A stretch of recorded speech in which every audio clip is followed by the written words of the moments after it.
S'ha detectat el primer contagi de dengue a Catalunya per un mosquit tigre. La persona contagiada és un home jove que viu al Barcelonès Nord i que no ha viatjat a cap zona endèmica del dengue. Es tracta, doncs, del primer cas de dengue autòcton a Catalunya.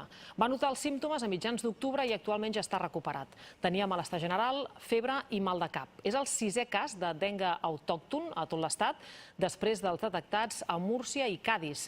Des de Salut Pública s'ha insistit que l'única via per aturar-ho és reduir la població i dispersió del mosquit tigre, que ja és present a 506 municipis. I això passa, òbviament, per la prevenció. Fa aproximadament un mes no solen... Eliminar tot allò que sigui aigua dels plats dels testos, de zona dels engornals en què es pot dipositar i no s'ha escuat a l'aigua, recipients que tinguem a l'exterior amb 2 dits d'aigua. No tenim cap més mesura eficient que és la prevenció des del principi.